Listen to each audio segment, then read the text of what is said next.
Begin this evening in fire mode as Governor Inslee just declared a state of emergency due to the growing number of wildfires. Thank you for joining us for the news at 5. I'm Matt Lorch. And I'm Jamie Tompkins. Firefighters are struggling to get the upper hand on several blazes that are burning all across Washington. But help is on the way. State fire teams are mobilizing for at least 4 fires.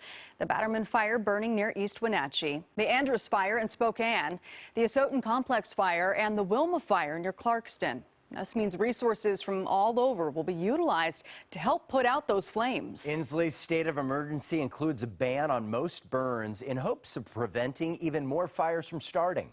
It applies to most campfires, bonfires, and agricultural burning. Campfires at local campgrounds are allowed for now, and you can still use your gas stoves and charcoal grills outside.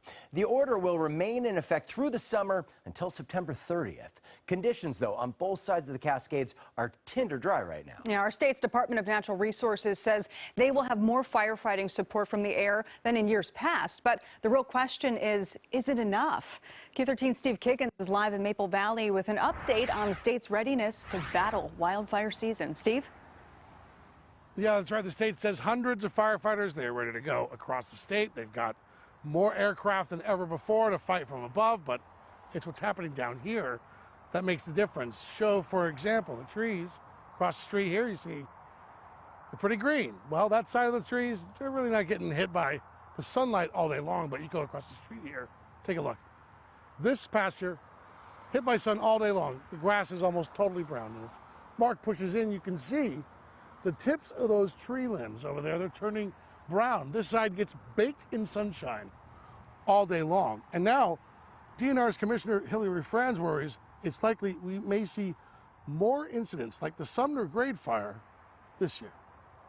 We're dealing with things that we haven't done before on our side of the mountains. Lieutenant Cody Ramstead from Eastside Fire and Rescue in Issaquah says he's never seen conditions this dry in his lifetime.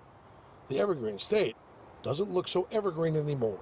A lot of our 1,000-hour fuels are much drier than they would be this time of year than summers past in August. Fire departments across Puget Sound are preparing for what could be another devastating wildfire season, perhaps the worst ever. It's the worst we've seen in a very long time, if maybe all of Washington State's history. The biggest fire in our state this year has so far scorched 14,000 acres near Wenatchee. It's 20% contained.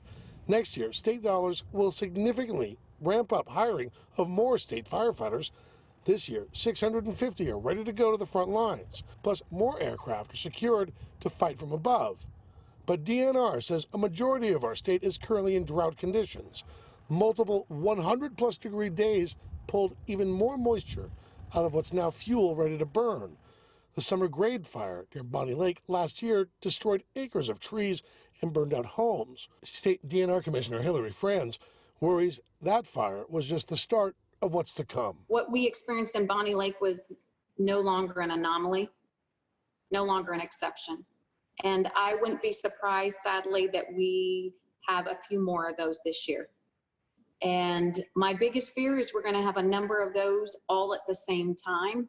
And we're going to be stretched thin with resources in the air and on the ground, similar to where we were with the Labor Day firestorm. My fear is also we're going to see it several times a month, not just for a few days like we did last year.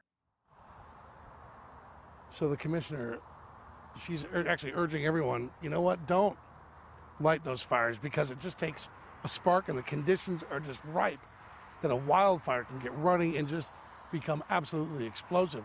In Washington State, they're not alone.